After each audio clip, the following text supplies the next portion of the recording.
اللہ کے رسول نے اسی لیے اشارہ کیا ہے، اے خواتین، اے لیڈیز، اے عورتوں، تمہارا شوہر تھکا ہوا، ماندہ ہوا، پریشان حال، بزنس کر کے مزدوری کر کے جب تھکا ہوا گھر میں آتا ہے تو عورت کی ذمہ داری ہوتی ہے کہ وہ اپنے تھکے ہوئے شوہر کا کھل کر استقبال کرے۔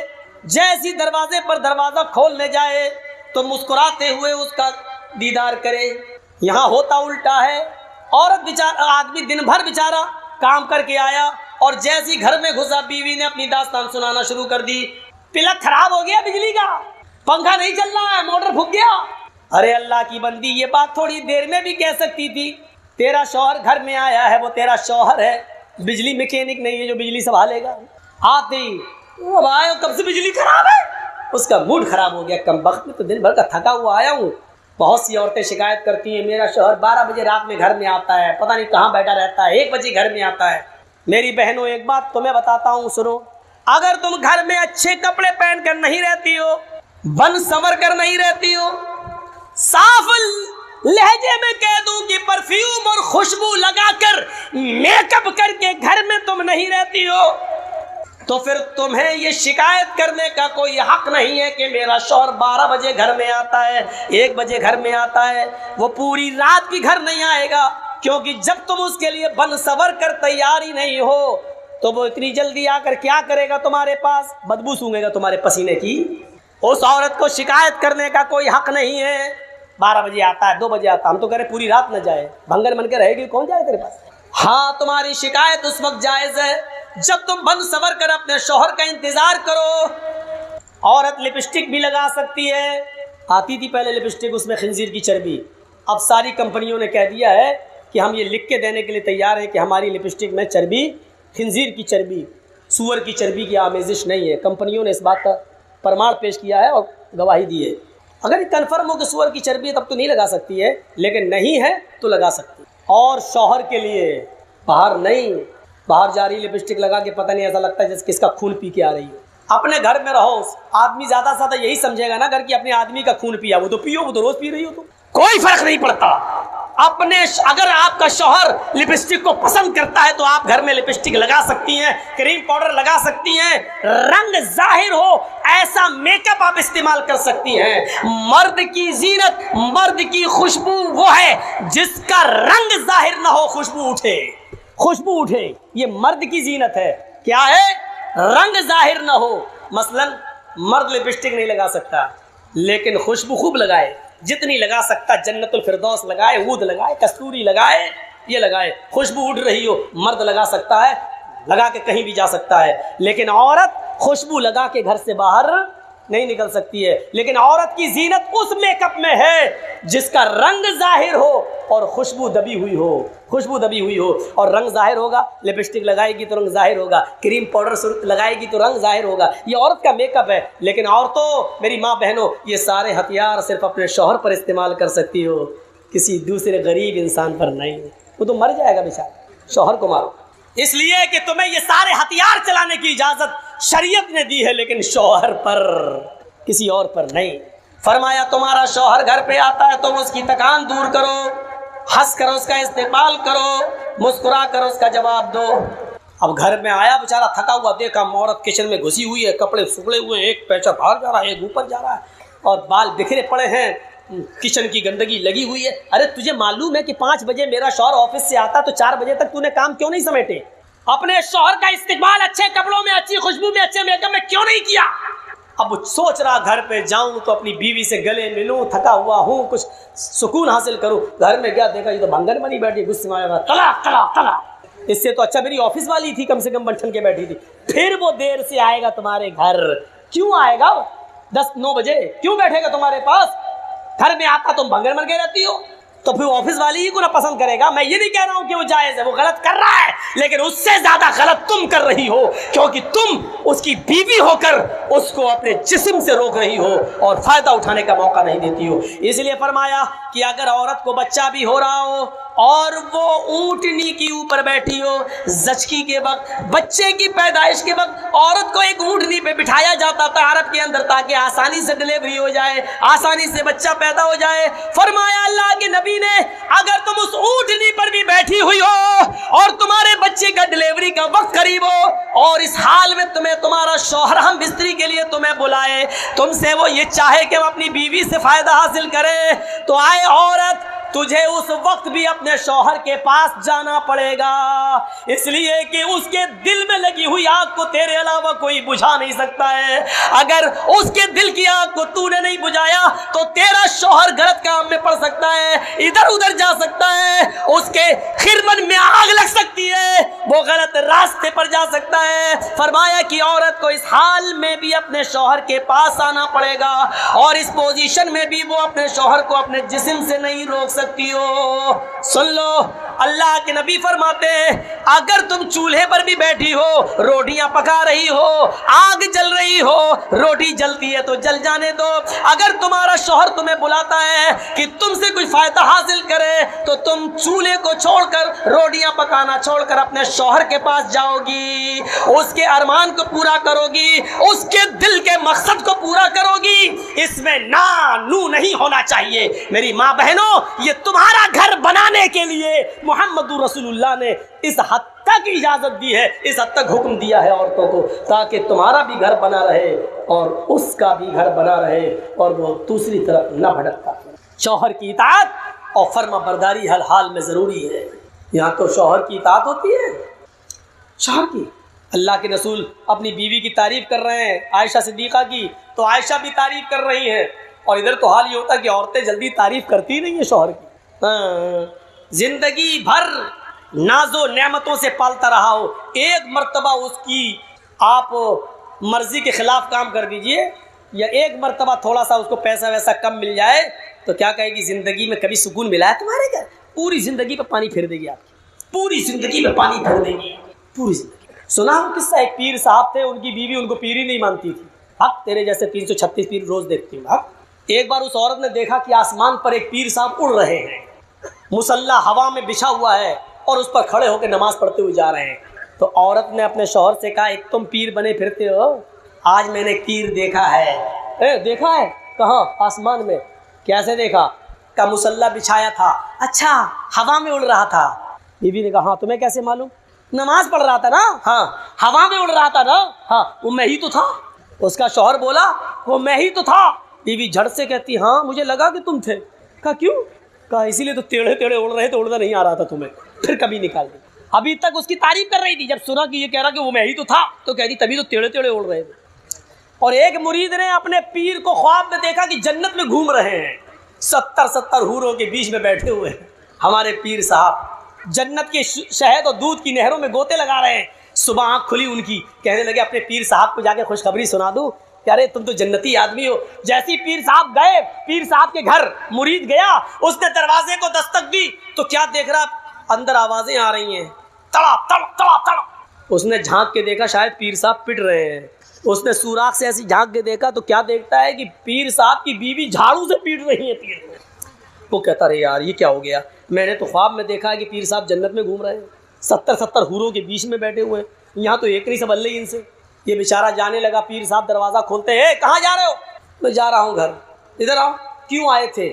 ارے کچھ نہیں یار، آیا تھا بہت بڑی خوشخبری سنانے، لیکن اگر موڈ خراب ہو گیا میرا، میں جا رہا ہوں. کہا کیا ہوا؟ ارے کیا ہوا یار؟ ارے بتاؤ نا کیا ہوا، کیا پریشانی تھی؟ ارے کچھ نہیں پیر صاحب، رات میں نے خواب میں دیکھا تھا کہ 70 حوروں کے بغل میں آپ بیٹھے، وہ ادھر سے بوسہ لے رہی ہے، وہ ادھر سے پکڑ رہی ہے، اور آپ مست ہیں، دودھ کی اور شہد کی نہروں میں گوتے لگا رہے ہیں، جنت کی نعمتوں سے مستفید ہو رہے ہیں. میں نے سوچا کہ آپ کو خوشخبری سنا دوں، یہاں دیکھ رہا ہوں کہ آپ جھاڑو سے پٹ رہے ہیں. اتنا برا حال آپ کا. تو پیر صاحب ہار ماننے والے کب ہیں؟ پیر صاحب نے کہا میرے مرید تم نے خواب تو بالکل صحیح دیکھا، خواب میں ہی تھا. خاک تم تھے، یہاں جھاڑو سے پٹ رہے ہو، میں تھا. کہہ رہے سنو تو پہلے، تم نے خواب میں جو مجھے دیکھا جنت میں وہ بالکل صحیح دیکھا، وہ اللہ نے مجھے ہی کو جنت دی ہے، لیکن وہ جنت ملی کیسے وہ تمہیں معلوم ہے؟ کہا میں کیا جانوں. کہا اپنی بیوی کے ہاتھ سے روز جھاڑو سے پٹتا ہوں اور اسی پر صبر کرتا ہوں، اس صبر کے بدلے میں اللہ نے مجھے جنت دی ہے. پیر صاحب ہار ماننے والے کب ہیں؟